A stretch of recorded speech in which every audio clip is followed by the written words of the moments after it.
Boa noite, amados irmãos, amigos, todos aqueles que nos ouvem, nos assistem. Que o Senhor possa abençoar a sua vida nessa noite, dar uma palavra do Senhor para o seu coração, para a sua vida. Que você possa estar diante do Senhor, querendo mais dEle, mais da presença dEle, e que o Espírito Santo do Senhor possa assistir a sua vida em tudo quanto você busca em Deus. Nós vamos estar cantando 2 cânticos.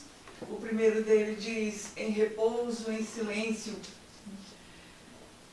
Não há nada mais precioso do que estar, de repente, na presença do Senhor em silêncio, só contemplando a obra das suas mãos e buscando a face dele, desfrutando da companhia dele. Nada mais à nossa volta importa, só a ele que importa. Vamos cantar esse cântico, em repouso, em silêncio.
Isso é o que importa.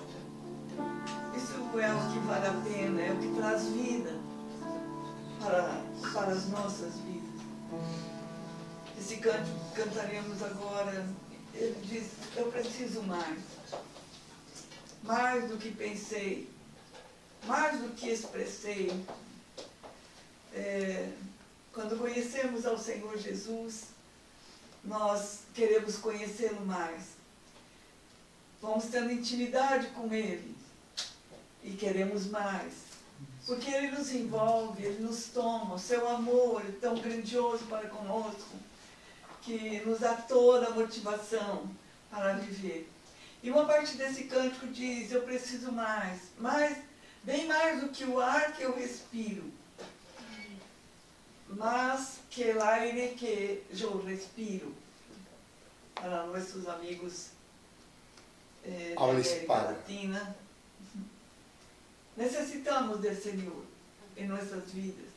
Necesitamos de Ele, mais que el aire que respiramos. Ele é todo para nós.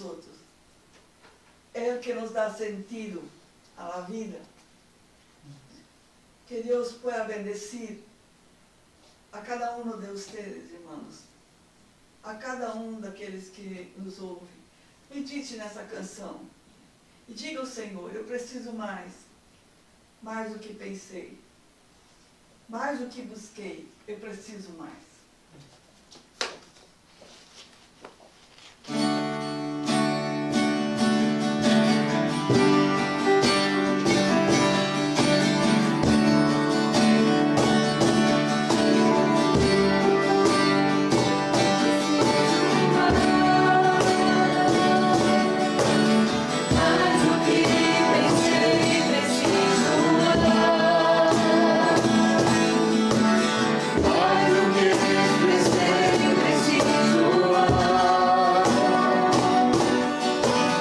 Mais do que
Boa noite a todos os amigos, internautas que nos prestigiam nesse momento na qual damos a Deus um culto de louvores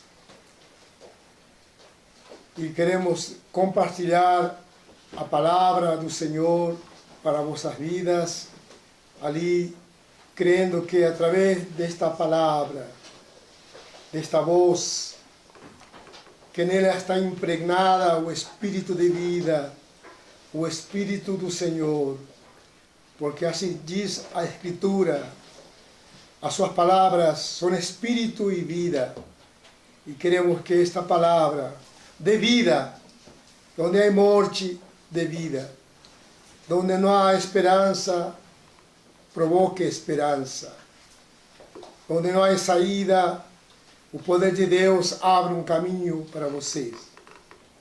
Hoje vamos a ler no Evangelho de Lucas, capítulo 15, do verso 11 ao verso 32. Claro que esses versículos,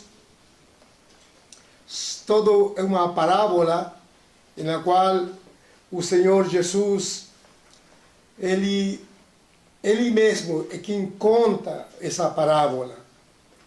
E nesse capítulo, o Senhor Jesus estava contando uma parábola da ovelha perdida e seu significado, aquela mensagem que Deus quer trazer-nos usando uma parábola. E no mesmo capítulo também nos fala da parábola da moeda que se perdeu numa casa. Mas hoje vamos a falar, no mesmo capítulo, a parábola de um pai que tinha 2 filhos. A imprensa que nos trouxe a Bíblia colocou um título, a parábola do filho pródigo. E assim é conhecida durante todas as gerações, essa parábola do filho pródigo. Eu penso que, como outros pastores e outros homens de Deus, entendemos que a personagem não seria o filho que vai embora, o filho pródigo, mas o tema central desta parábola seria a história de um papá, a história de um pai que tem 2 filhos. E esse pai, quando o Senhor Jesus nos entrega esta parábola, ele está, de alguma maneira, indicando-nos que esse pai simboliza a Deus. E que esses 2 filhos simbolizam a conduta, o comportamento, o caráter dos homens. E podemos falar um pouco daquele que foi embora da sua casa e falar um pouco do filho que ficou em casa. O filho mais jovem, já leremos esses versículos, eu quero envolvê-los comentando a importância de lermos esses versículos e você poder constatar e acompanhar a leitura da palavra do Senhor, que nos cai bem, nos fará bem lê-la e ouvi-la. Nessa história, fala de um filho mais moço que um dia pede a seu pai a herança para viver sua vida. Enquanto estes dias preparei este tema, mas sentado aqui, veio para mim uma expressão dizendo: uma vez, um jovem, sendo jovem, ele toma uma decisão que deu tudo errado, uma decisão na qual ele não foi feliz pela sua decisão. Então, como um pensamento que me veio nesse momento, quero lhe dizer: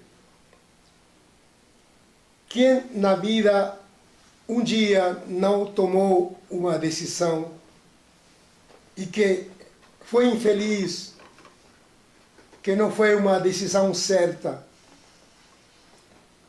e que essa decisão acarretou, repercutiu, trouxe vergonha, fracasso, e levou sua vida a uma vida de derrotas.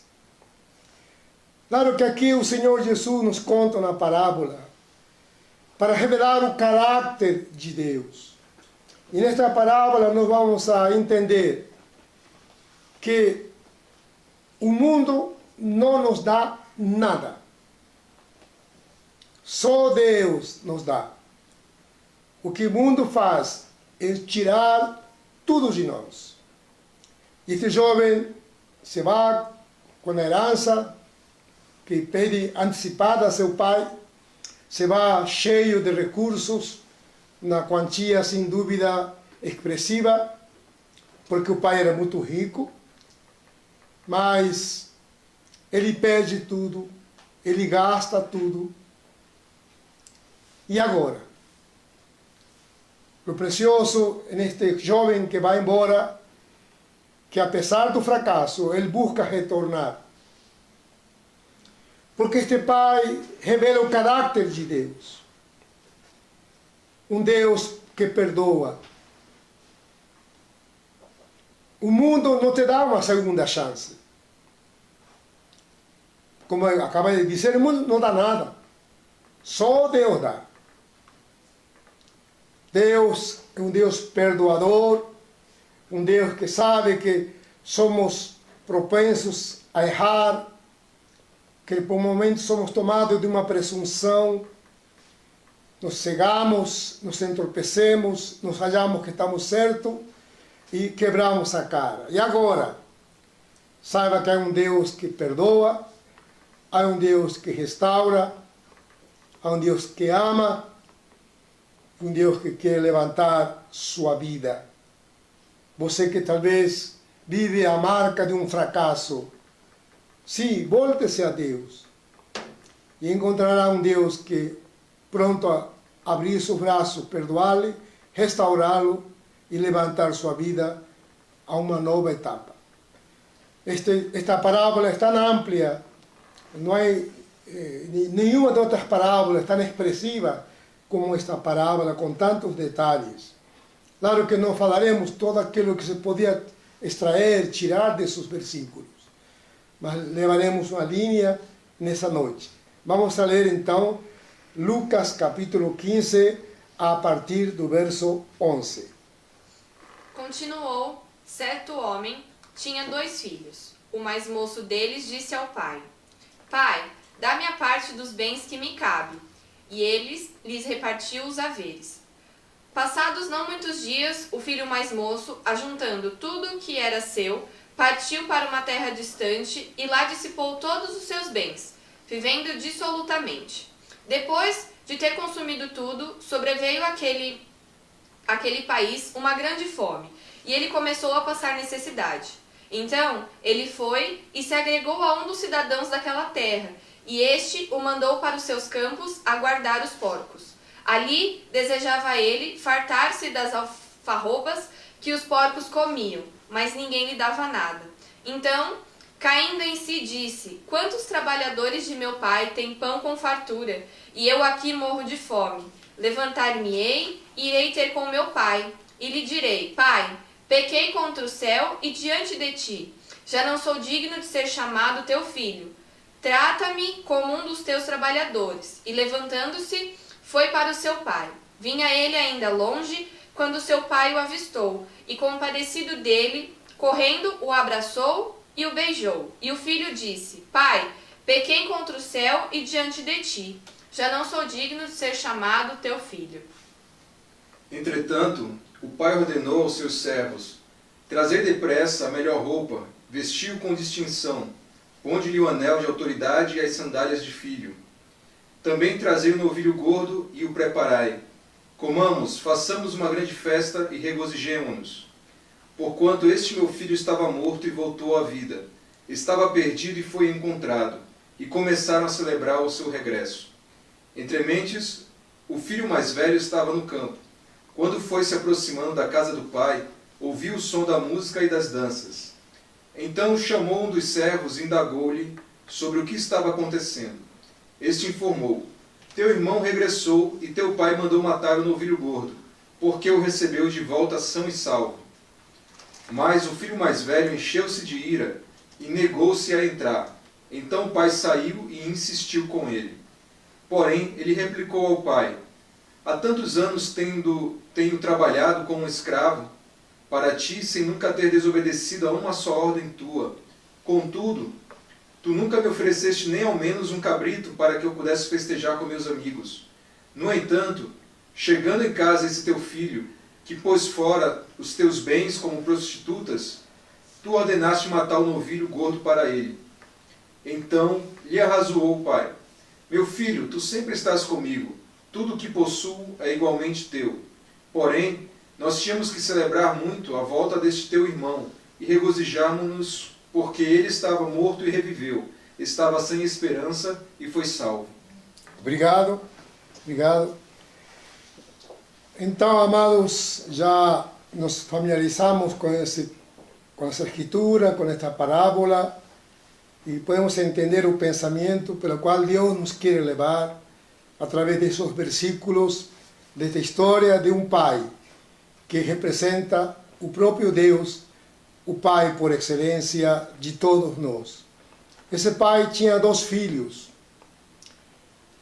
Naquele momento, esse filho que fica em casa, o filho mais velho, ele simboliza aos fariseus. Ele representa aos religiosos da lei daquela época. Sempre dizemos, Deus não nos entregue a nós mesmos, porque nós não sabemos nos autogovernar. Nós não sabemos como usufruir de uma liberdade, de uma autonomia, porque nós não sabemos os limites que na vida se deve observar. E muito mais quando somos jovens. Não há freio em nós. Não há esse senso, não há essa prudência, esse entendimento. Talvez um jovem ele é mais tomado de uma presunção de querer ter sua própria vida, de querer forjá-la à sua maneira, de autogovernar-se. E este filho, como representa a Deus, porque se fosse no aspecto mais literal, penso que o judeu ele deveria esperar que o papá viesse a falecer para assim repartir a herança entre seus descendentes. Outra vez já com um pouco de influência da cultura romana. Mas quando nosso Deus morrerá? Deus, nosso Pai, é rico. E a vezes a pergunta é, por que Deus nos criou? Deus nos criou porque um dia Ele diz a si mesmo: eu sou rico, em minha beleza e formosura, eu sou santo, eu sou bom, eu sou paciente, eu sou benigno, eu sou perdoador, eu sou sábio, eu sou perfeito em tudo o que eu faço, eu sou eterno. Quem poderá desfrutar de tudo isso que Ele é? Por isso Deus criou o homem, para que nós possamos conhecê-lo, na sua beleza, na sua santidade, na sua glória, no que Ele é em seu caráter, em seu amor, em seu perdão, em sua benignidade. Deus nos criou para que desfrutemos da abundância dEle. Ele criou essa terra perfeita, bela, que ainda sobre ela está a maldição do pecado. Como será o dia que a terra será restaurada? A maldição será tirada da terra. E nós viveremos neste planeta. E desfrutaremos da beleza. Talvez hoje o pobre não tenha condições de fazer uma viagem além de sua terra, ou além de 100 metros quadrados, 100 quilômetros. E o rico pode viajar o mundo inteiro, mas um dia, todo estará ao alcance de todos. E todos vamos a desfrutar da beleza desse Deus, das riquezas incorruptíveis desse Deus. olhando a natureza, Deus é louvado e exaltado. Olhando o firmamento, Deus é contemplado e admirado. E este jovem pede ao pai sua herança. Como eram 2 filhos, o primogênito lhe correspondia, na lei judaica, uma doble porção. Portanto, essa herança deve ser dividida em 3. 2 porções para o filho mais velho e 1/3 para o filho mais novo. Ainda assim era muito, porque esse pai era abundantemente rico. Nosso Deus é abundantemente rico, amoroso e generoso e cuida bem de seus filhos. Muitas vezes nós queremos ser felizes longe de Deus.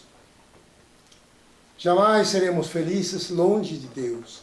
Não há felicidade fora de Deus, fora de seu governo, dentro de suas leis, dentro dos princípios, dentro de seu evangelho, dentro de seu reino, não há felicidade. Mas o homem busca o que não encontrará e que só existe em Deus. Mas nós ainda insistimos de entender que podemos ser felizes em Deus. Não há felicidade fora de Deus. Não há segurança, não há paz. Fora de Deus, nós sucumbimos e somos levados a um fracasso, à ruína. Este jovem um dia disse a seu pai: pai, me dá a parte que me pertence. Talvez na minha versão diria assim: eu quero tocar minha vida.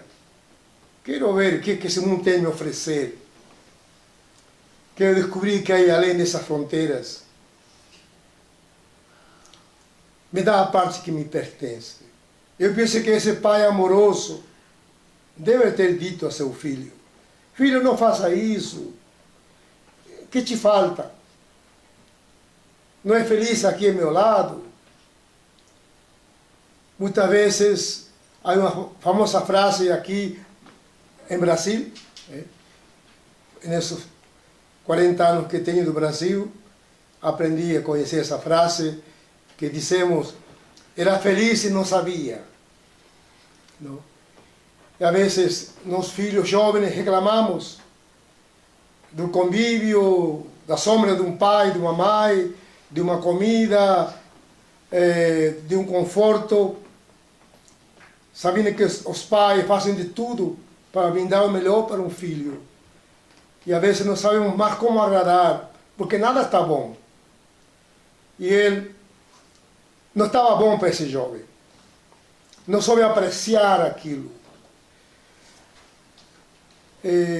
Eu já tenho mais de 70 anos e não tem semana que eu não lembro de meus pais. Não posso voltar ao passado, eles já partiram. O valor que eles têm para mim hoje é muito mais que quando era jovem. O apreço, queria abraçá-los, besá-los, fazer carinho. Mas não está mais para fazer isso.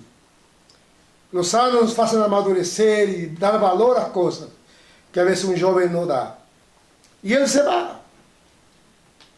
Ele se vai. E ele diz aqui na Escritura que ele se foi a terras longínquas. Talvez outra versão diga que ele foi ao estrangeiro. Ele foi a um outro país.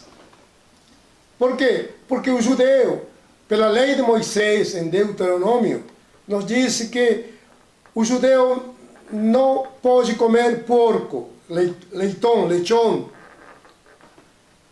nem tocar no porco.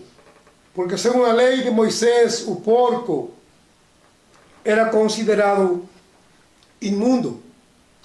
Portanto, se ele não podia comer nem tocar, como um judeu se encontraria na nação de Israel criando porcos? Isso não seria viável. Mas ele se vai ao estrangeiro, onde, fora do reino, se criava porco e se comia porco. Esse foi, talvez, dizendo, quero ir bem longe. Longe de que ninguém sabe o que estou fazendo. Quero aprontar, quero botar para fora minhas vontades que estão reprimidas. Não quero escandalizar ninguém. Quero ir bem longe. Há uma frase também brasileira, diz, tão longe, onde a criança chora e a mamãe não ouve. Isso ele fez. Onde ninguém estava perto para poder-lo auxiliar. Na vida tudo acaba. Nós vemos que grandes empresários que um dia administravam fortunas, eles quebraram e se empobreceram e perderam tudo. E muitos outros, ao perder tudo e não saber como conviver e viver com quase nada, acabaram se suicidando. O desespero de não ter nada. E este jovem se foi a terras longínquas. E justo naquele lugar veio fome. Acabou seu dinheiro e veio fome. Hoje sofremos o Covid.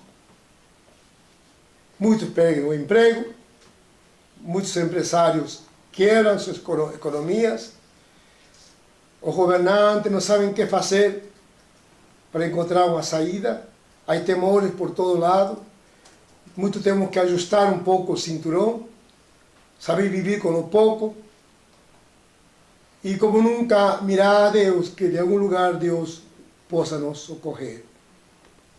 Mas sabendo que o mundo é cruel, o mundo não perdoa, o mundo não te dá chances. Eu saí da casa de meus pais com 15 anos. Pude experimentar um pouco o rigor que é o mundo, que é uma grande cidade como Buenos Aires. Mas ele se foi a estrangeiro, perdeu todos os recursos. Talvez no início, ele estava cheio de amigos, pagando,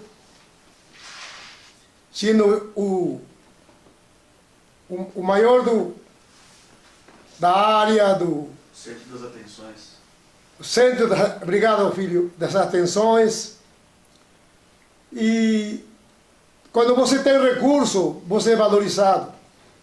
Quando você tem recursos, bens, você é notado, você é considerado. Esse mundo, você vale pelo que tem. E de repente acabou tudo. E quando olhou à sua direita, à sua esquerda, atrás, na sua frente, não tinha mais amigos. Alguém que agora pudesse bancá-lo, auxiliá-lo em momento de extrema necessidade. E ao ver a fome, muito menos alguém lhe daria uma mão. E quando aperta o estômago, a tal pão duro parece uma torta, um doce. Eu me lembro quando cheguei no ano 80 a Belo Horizonte, a igreja que estava auxiliando fez um retiro numa fazenda. Eu não conhecia o chuchu.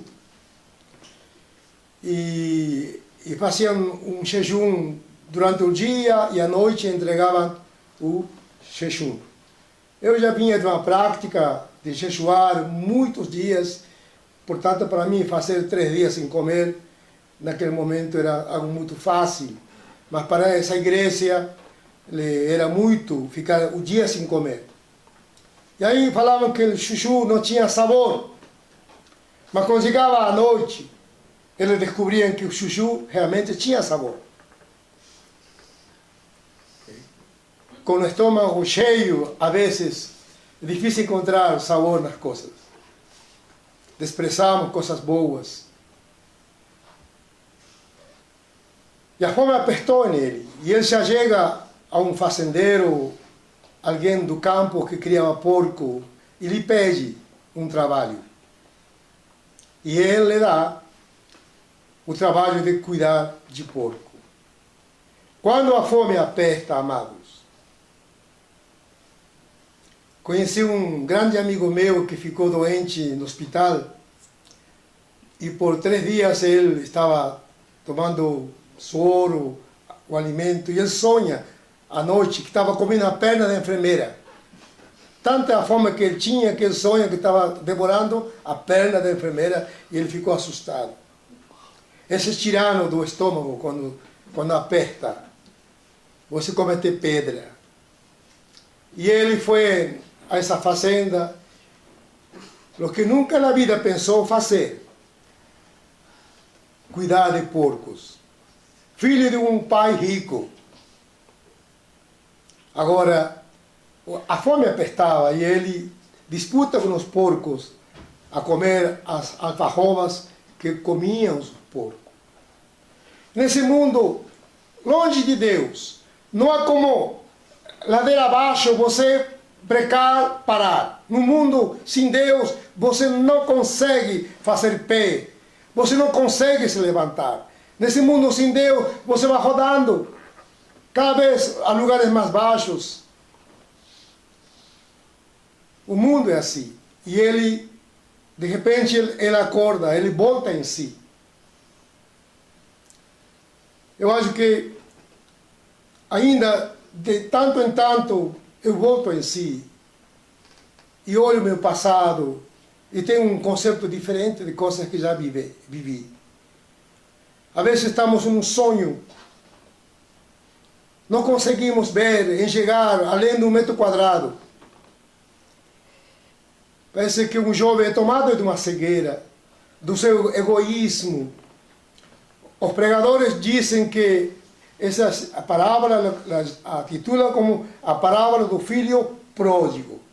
Mas também, se fôssemos dar um outro título a esta parábola, nós daríamos a parábola de um pai pródigo e a parábola de um filho pródigo. Há um hino que diz: a mão pródiga do Senhor. O que é ser pródigo? Pródigo é ser alguém que, com uma certa bondade, doa, gasta, ajuda, consome, brinda. Só que o filho que se vai, o filho jovem, ele é um pródigo egoísta, porque ele é pródigo para si mesmo. Ele é pródigo para gastar, para seu deleite, para seu egoísmo, para sua autorrealização, para ser mais, para ser notado, para fomentar uma glória para si. Ele é pródigo, egoístamente, e gasta todo. Deus é pródigo, mas ele é abundante e bondoso para com seus filhos. Deus é pródigo para conosco. Deus é um Deus que nos ama e nos quer bem. Assim disseram os anjos quando anunciaram o nascimento do Senhor Jesus. Glória a Deus nas alturas e paz aos homens a quem Ele quer bem. Deus nos quer bem. Deus nos ama, Ele é pródigo.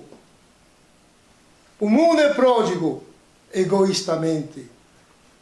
O reino deste mundo, sua característica é o egoísmo. Mas a característica do reino de Deus é do caráter do Pai, é o amor, é o perdão, é amar ao próximo, se importar, é viver em família, é viver além de nós. Este pródigo se vai e malgasta tudo. Diz em grego dissolutamente. Na versão diz perdidamente ele gastou esse dinheiro. Quanto temos gastado? Quanto tempo temos perdido? Quantas decisões tomamos na vida? Deus não quer que você viva com essa marca, com essa frustração que um dia você errou. Deus quer acordar-te, volta a Deus. Mas volta arrependido, volta consciente, volta em si. E aqui também diríamos, se fôssemos dar outro título a essa parábola, seria a parábola do filho que mora na casa do seu pai e não conhece a seu pai.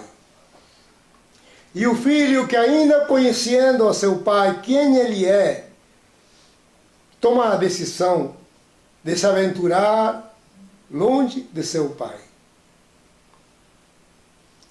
Eu digo agora e fecharei perguntando-lhe qual dos dois você é. Aquele como um fariseu, aquele que hoje diríamos, em vez de fariseu, diríamos, hoje nós religiosos, muitos temos uma postura religiosa, muitos dizemos a boca cheia, eu tenho minha religião. E usamos isso como um escudo. Uma religião fria, que obedecemos friamente um cerimonial e que a vezes nem sabemos o significado de tamanho cerimonial, mas nos escondemos dizendo, eu tenho uma religião. E apesar que você tem uma religião, você não conhece a Deus. O filho que morava em casa, servia a seu pai, não conhecia. E o filho que se foi, ele diz, naquele momento que ele caindo em si, no meio dos porcos, harapento, sujo, faminto, é faminto? Sim. Obrigado. Faminto, ele cai em si.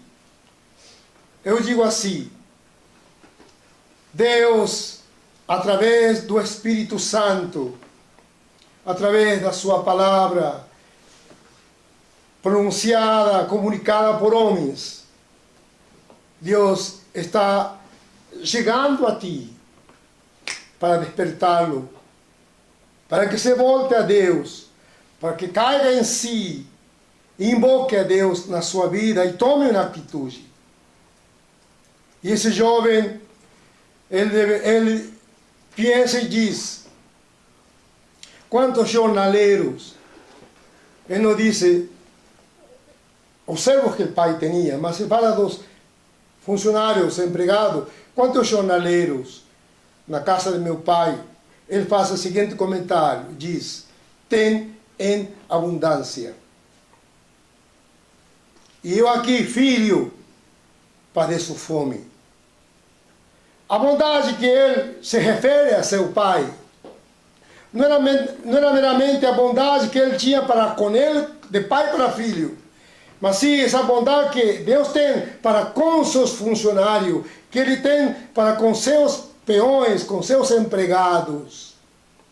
Essa bondade, dice, os empregados de meu pai não passam fome. Os peões de meu pai comem com fartura, porque meu pai é bom. Ele é bom com o trato. Porque se um pai ser bom com os filhos e um patrão que explora os peões para trazer abundância para a sua casa, até que ponto ele é bom? Ele é egoísta, ele sacrifica outros para um bem-estar pessoal. A bondade devia além de quatro paredes. Deus era bom porque ele cuidava dos funcionários e tinha abundância.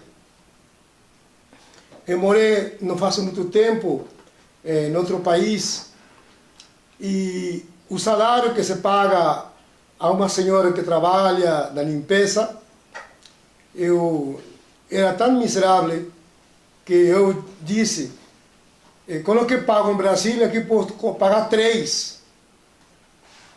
Porque, olha, é barato. Mas eu disse, não. Eu vou pagar além do que diz a média que se paga. Porque tem que ser consciente que essa pessoa tem que viver e viver bem. Se eu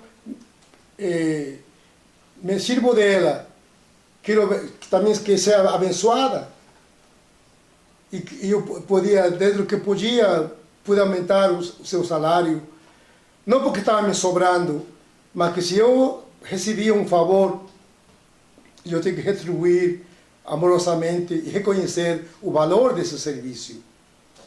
Às vezes somos convenientes em um sistema. Nós não podemos ser convenientes dentro de um sistema. Nós temos que ter em Deus um pudor, uma ética, em Deus uma consciência e fazer o bem Quantos jornaleiros estão comendo fartura? Eu, filho, estou padecendo fome. E ele diz, voltarei e falarei com meu pai e direi, pequei contra o céu e pequei contra ti. Eu quero que você me tenha como um jornaleiro, porque eu viverei muito bem como jornaleiro. Mas não nem estou buscando o conforto que tu dás a um jornaleiro, mas eu quero estar perto de ti. Hoje eu valorizo tua pessoa, valorizo a importância de estar a teu lado. Entendo que é mundo, entendo que este é o reino. Eu quero estar perto, eu quero servir-te. Também nunca te servi, mas hoje eu quero te servir. E esse filho volta porque ele conhece seu pai. Ele volta porque ele diz, eu sei que ele vai me receber. Eu sei que ele vai me perdoar. Eu sei que esse pai é bom. Eu vou pedir perdão e eu terei esse perdão. Eu pedirei que ele me tenha como um peão, talvez ele considere e me receba como um de seus empregados. Ele conhecia. Talvez o dia que o pai pegou aquele volume de sua herança e teve relutado, o filho quer isso mesmo, quer ir embora. Somos tão felizes, você aqui, não faça isso. Não, pai, já tomei minha decisão, eu já pensei, por favor, eu quero viver a minha vida. E talvez o pai deve ter dito, filho, não é isso que eu quero, mas é isso que você decide. Nós não podemos fazer de nossos filhos um soldadinho de chumbo. Deus não deu livre-arbítrio. Mas que responsabilidade ter livre-arbítrio. Deus respeita e Deus nos ajude a considerar a vontade dos homens. Buscamos colocar um freio, buscamos relutar, mas a vezes é mais forte nossa determinação. Mas o pai deve ter dito, filho, e com lágrimas através nos olhos, filho, você quer ir embora. Aqui está a sua parte que lhe pertence. Espero que ele vá bem. Se um dia querer voltar, sabe que a porta sempre estará aberta. Eu lhe espero a que você voltar. Haverá uma janta, um café, um abraço. Le amo e sempre pensarei em ti. Talvez outro pai diria, esse mesmo que você quer, toma a parte que te pertence e da porta para fora esqueça que eu sou seu pai. Nunca mais quero te ver na vida. E tantas coisas um pai irado poderia dizer e proferir palavras de juízo para seu filho. Porque assim somos nós. Não aceitamos desaforo. Não aceitamos um confronto. Não aceitamos, a vezes, as decisões que nos ferem. Mas Deus é Pai amoroso. E Ele, com amor, se despede de seu filho. E o filho lembra do amor do pai. Diz, eu vou voltar. Porque se ele tivesse uma referência de um pai vingativo, sem misericórdia, e que muito mais perdi tudo o dinheiro, gastei tudo, não tenho nada. Vou voltar com mão atrás, mão à frente. Ele vai me correr com os cachorros. Deus sempre valorizou a pessoa. Deus, um pai verdadeiro, valoriza a pessoa. Valoriza o filho. Valoriza sua família. Um filho vale mais que um carro, que um monte de dinheiro. Vale mais que tudo. Não há como mediar, como perguntar a uma mãe quanto vale um filho. Seria absurdo uma pergunta. Nós somos preciosos a Deus. Você foi infeliz na vida. Perdeu tudo, volte-se a Deus. Em Deus há perdão e restauração. Ele volta. E o pai disse que ficou esperando. que o filho aparecesse na estrada, no portão, no caminho. Por quê? Porque o filho sabia a reação do filho mais velho. E o pai sabia que ele voltaria, porque esse pai representa Deus. Deus, através do Espírito Santo, ele enviou o Espírito Santo ali onde estava esse filho perdido. Ali ele o fez cair em si. Ali o Espírito Santo o compungiu de pecado e o quebrantou. É Deus que está trazendo o seu filho. Claro que o pai saberia que o filho está chegando e a que horas chegaria. E o pai estava na expectativa, estava olhando na estrada, o portão, e o filho, tanto gostaria de falar sobre isso, e até experiências pessoais nesse aspecto, mas vou me privar de fazê-lo. Mas o pai, ao ver seu filho, ele corre. Que tremendo! Que precioso conhecer Deus. O pai corre. Imaginamos, podemos até fazer forma folclórica, um pai idoso, um pai velho, a trancos de barranco.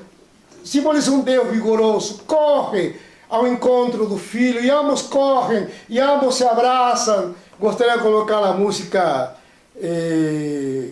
Cavalo de Fogo. Correndo ambos ao encontro, e aí se confundem em um abraço e choro, e o filho diz: pai, pai, me perdoa, eu pequei contra Deus. Já seria um tema a ser pregado, não o farei hoje. E pequei contra ti, pai. E o pai já o abraça e corta o sermão do filho, porque os pais sabem que ele está arrependido. Sabe que o mundo te ensinou com lágrimas. O mundo nos ensina anestesia. O mundo nos ensina com dureza. Deus nos ensina com misericórdia. Ele aprendeu o que está longe de Deus. Ele aprendeu o que é mundo. Ele aprendeu o amor e a misericórdia do Pai. E se abraçam. E o filho disse: queria ser como um de teus jornaleiros. E o pai chama os empregados e sente um alvoroço e diz aos serviçais: vamos fazer festa, chegou meu filho são e salvo. E diz, quando o filho mais velho estava no campo trabalhando, e ouve música, danças, e diz: que é isso? Chega na fazenda, vamos colocar dessa maneira, e disse a um dos empregados: que bagunça, que festa é essa? Você não sabe, tu irmão voltou, diz, são e salvo. Em espanhol diz, ele voltou bueno e salvo. Ele voltou saudável, a vida lhe ensinou, voltou quebrantado de espírito, voltou arrependido a Deus. E o papá ficou alegre, o recebeu com festa e com dança e com alegria. Enquanto eu preparava diríamos, para que você entenda um termo mais comum, este sermão, como Pai amoroso, como é o perdão de Deus. Volto a dizer, eu sei que alguns que me ouvem, eu sei que alguns estão chorando, porque eu não choro por educação nesse momento. Quem não errou na vida? Quanto na imaturidade da vida erramos? Fomos marcados pelos homens. A religião nos condenou. E como levantar a cabeça? Davi diz no Salmo: Ele levanta a minha cabeça e Ele é minha glória. O Pai, Deus, O perdão de Deus é incondicional. O perdão de Deus não é com reservas. O pai diz, não, filho, coloca a aliança nova no meu filho. Cadê? Caiu? Por aqui. Está aqui. Aliança. Obrigado. Estou emocionado. Coloca a aliança nova no meu filho. Símbolo de autoridade. Ele volta ao status de filho. Aquele que estava morto, longe de Deus, em pecado, e agora vive para Deus. Ele se restabelece a comunhão com Deus. Coloca nele a aliança, símbolo de andar em casa como um filho, erguido com autoridade. Coloca sandálias novas nele. Se diz que naquele tempo os escravos não usavam sandálias. Só os filhos, só os nobres usavam sandálias. Coloquem sandálias novas, que também simboliza o espírito novo do Evangelho, de salvação.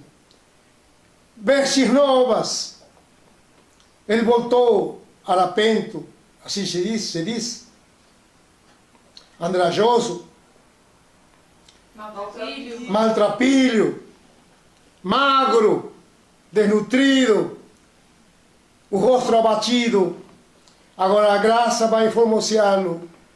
Vestido de graça, de perdão, de salvação, de um espírito novo. Deus quer restaurar-nos. Enquanto eu preparava esse sermão, eu disse, Senhor, obrigado por me perdoar. Hoje entendo que tu perdão para mim é sem reserva. Eu entendo que tu me habilitas a servir-te. Colocas em mim um espírito novo, um coração quebrantado, uma mente nova. Colocas em mim uma graça para anunciar tu evangelho. E matemos o becerro cevado, diz em 1 de Pedro,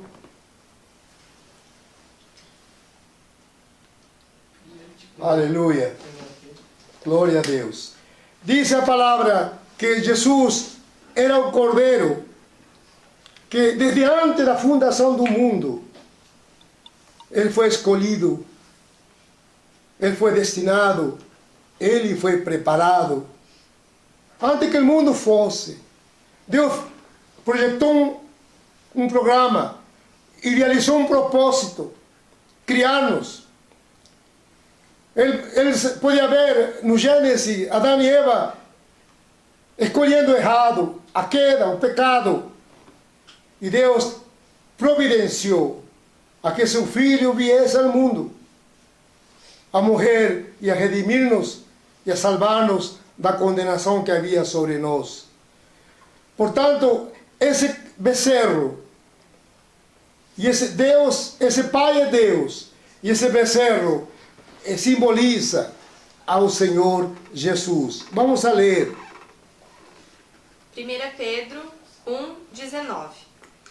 Mas pelo precioso sangue, como de cordeiro sem defeito e sem mácula, o sangue de Cristo, conhecido como efeito antes da fundação do mundo, porém manifestado no fim dos tempos, por amor de vós. Esse becerro cevado simboliza ao Senhor Jesus. Um bom pai, um homem bom, um homem nobre, ele tem muitos amigos. Porque ele tem muitos amigos, ele sabe que em qualquer momento terá visitas. E ele nunca será pego de calça curta. Ele sempre terá algo para oferecer aos amigos. Deus preparou o Cordeiro imolado para a nossa redenção, desde antes que o mundo fosse formado. Esse becerro simboliza Cristo. Esse becerro cevado. Esse becerro perfeito. Não há perdão de pecado sem que Cristo, a cruz, esteja no meio. Não há reconciliação de pecado, de restauração de comunhão com Deus, sem que Cristo seja o mediador entre o homem e Deus. Ninguém mais pode ser aquele mediador, a não ser Cristo Jesus, que na cruz padeceu, derramou seu sangue E só pelo perdão em Cristo nós nos reconciliamos com Deus. O pecado é tratado e nós somos restaurados. Traga um becerro cevado, porque para este momento ele foi preparado. Se há um momento é este, façamos festa, porque este meu filho estava perdido e foi achado, estava morto e reviveu. Amados, penso que este tempo é tempo de colheita, onde muitas almas serão redimidas pelo Evangelho. Bastante é tempo de restauração. Você que está perdido, longe dos caminhos do Senhor, volte-se ao Senhor. Haverá festa no céu e festa na congregação do Senhor. Ver um pecador que se volta a Deus, quebrantado e arrependido. Há um Deus que está pronto a levantar sua vida, a colocar aliança nova, sandálias novas, roupas novas. É tempo que a igreja se regocile, é tempo que haja alegria na igreja, dança na igreja. Alguém me perguntava da Argentina se nós dançávamos. Eu disse que o mundo procura na dança alegria, mas que o cristão, porque está alegre, dança. A dança deve ser uma expressão de um coração alegre, e não uma música artificial que os ritmos momentaneamente me motivam a uma alegria artificial. Mas em Deus existe a alegria verdadeira. A igreja é um lugar de alegria. A igreja não é um lugar de religiosidade, de frieza. Não é um clube. A igreja é a reunião de uma grande família que se ama e se chama ao próximo meu irmão, minha irmã. E vivemos em comunhão e nos alegramos no Senhor. Quanto falamos? Ai, tem umas 10. 53. Tá, umas 7. E o filho mais velho simboliza o religioso. Aquele que defende que tem uma religião, mas que vive de uma maneira artificial, não conhece a seu Deus. Ele faz as coisas por medo, não por temor. Temor significa reverência, respeito. Um filho, quando tem um pai amoroso, ele não tem medo do pai, ele tem temor do pai. Temor de não magoá-lo, de não defraudá-lo, porque o ama. A religião nos faz ter medo de Deus. A religião nos fala de mérito e nunca alcançaremos nada pelo mérito. O filho mais velho vai ter uma discussão com seu pai, dizendo: pai, que isso? O que está aqui acontecendo? Como é possível, pai? Ele julga seu pai. Pai, você é um injusto, na minha versão. Por quê? Porque eu te sirvo, disse, nunca te desobedeci em nada. Assim falou o jovem rico. O jovem rico dizia que cumpria com os mandamentos, era superficial. Este jovem mais velho disse: faz tudo o que você me manda. Ele acabou de desobedecer. Falou: pai, entra e alegrar-se com teu irmão. Entra na festa. Ele não quis entrar. O pai perdoou o filho. O irmão mais velho não quis perdoar o filho. E julga e acusa seu pai com os méritos de uma justiça própria, dizendo: eu faço tudo o que você me manda, nunca te desobedeci e nunca me has dado um cabrito para comer com meus amigos, a lá ver este vagabundo, minha versão. E você, em vez de dar uma surra, botar para correr, você lhe faz uma festa. Eu não te entendo, tu és um injusto. Você nunca fez festa para mim. E faz festa para ele, que gastou dinheiro com prostitutas. No grego diz teknos, dizendo, não filho, criança, menino, niño. Era el más velho, era el más viejo, mas está dizendo, niño, você nunca amadureceu, nunca cresceu, nunca conseguiu entender que tudo aqui é teu, que não preciso te dar nada, que tudo é por graça, não é por mérito. Você não sabe o que é graça. Graça é receber o que nós não merecemos. A lei era mérito, e pela lei ninguém mereceu nada. E ele estava pelo caminho da lei, e pelo caminho da lei, nunca seu pai lhe daria por mérito. O pai dispôs para o filho, mas ele nunca entendeu. Ele viveu limitações, porque essa é a religião. Viver por uma suposta justiça própria, por um suposto mérito, por um dever superficial, que nós achamos que somos bons, que somos certinhos, mas não somos bons, nem fazemos as coisas certas. Somos pecadores. E o filho julga o pai, julga a bondade do pai, julga a misericórdia do pai, julga um pai perdoador, julga a graça de Deus em Cristo Jesus. O homem racional nunca entenderá os caminhos de Deus, porque os caminhos de Deus são por fé. Saber que Deus me ama é crer que Deus me ama. Que não tenho que fazer nada para ser salvo. Deus já fez tudo em Cristo. O que tenho que fazer? Crer. Voltar a Deus, me humilhar e pedir-lhe perdão. Muitos, esse jovem, o filho mais velho, vivia na casa, mas não conhecia seu pai. Podemos viver numa igreja, podemos cumprir todas as cerimônias, cada ano, e ainda não conhecer Deus. Ainda não ter essa vida da graça.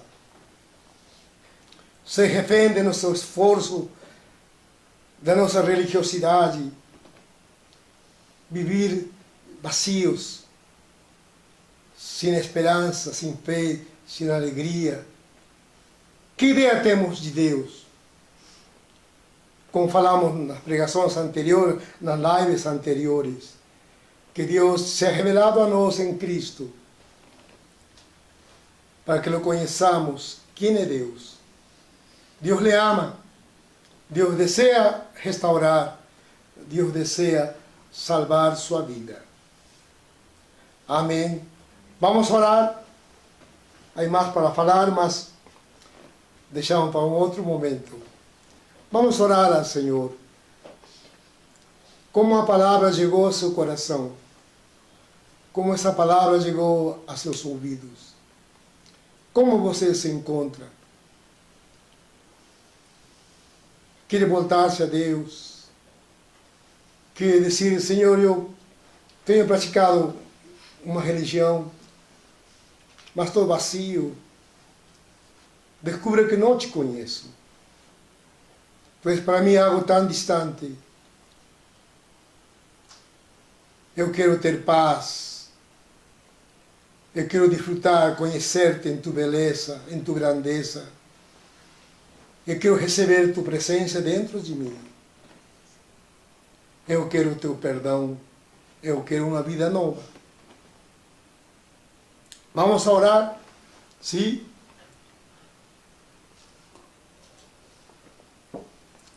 Convido você a inclinar sua cabeça e orar comigo. Permita-me auxiliá-lo na oração, conduzi-lo, e que você possa fazer das palavras que eu expresse as suas palavras, tomá-las para si, dizer: Senhor, isto eu digo a ti, isto que eu me sirvo da orientação de teu servo para dizer-te: eu ouvi tua palavra, te necessito, quero ser seu filho, quero ser restaurado, quero paz, quero viver debaixo de seu governo. Não poderei ser feliz longe de ti. Eu quero trazer tua presença à minha vida, ao meu lar, à minha casa, à minha família. Oremos. Amado Pai, nessa noite, ouvimos a história que tu próprio filho nos contara. Quando ele contou esta história, ele procurou contá-las para que nós entendamos que esse pai és tu, que esses dois filhos representam a conduta, a presunção, a religiosidade de cada um de nós. Pai, eu me volto a ti. Eu quero dizer que caigo em si. Tu has chegado a mim pelo Espírito Santo e has falado ao meu coração. Eu te necessito. Necessito voltar-me a ti. Eu estou pobre, seco, desnutrido. Quantas coisas eu perdi nesse mundo. Sem ti, nada poderá ser restaurado. Nada este mundo me devolverá. Mas tu tens na tua abundância para prover a minha vida. Necessito um novo coração. Necessito um novo espírito. Necessito o teu perdão. Necessito dizer-te, Deus, te necessito. Me volto a ti. Permita-me conhecer-lhe. Abra o meu coração. Dá-me fé para crer. Fé para tomar posse, para desfrutar. Para ver, experimentar todo o que tu tens para teus filhos. Eu quero explorar este evangelho de teu filho. Eu quero conhecer teus caminhos. Eu quero crescer em teus caminhos. Perdona-me, Pai. Coloque em mim aliança de filho. Coloque em mim, Senhor, sandálias novas. Dá-me novas vestimentas, Senhor. Restaura minha vida. Acepto esse cordeiro que foi imolado. Acepto esse cordeiro, esse becerro cevado. Miro a la cruz, aquele que morreu por mim na cruz do Calvário, que derramou o seu sangue para que em ti eu seja perdoado. Pai, te chamo de Pai, porque quero que me tenhas como teu filho. Tu és bom, Senhor. Eu quero te conhecer. Recebe minha vida. No nome do Senhor Jesus. Amém. Amém. Glória ao Senhor. Agora estaremos orando por muitos irmãos necessitados, pedidos de oração que se fez. E estava pensando, tantas doenças que existem, são inúmeras. Deus soberanamente conhece todas as coisas. Ele sabe o que te acomete, o que tu sofres. Ele sabe todas as coisas. Se tão só creres, elevar tu mano para o alto, simbolizando, levanto minhas mãos para Deus. E colocar a outra mão onde está tua enfermidade, tua necessidade. Coloque em seu filho, coloque naquele que não pode mover-se. E creia que Deus, um Deus que perdoa. Você tomou decisões erradas. Deus quer amá-lo, perdoar-lhe. Deus alegra com um coração arrependido, com um coração que se quebranta.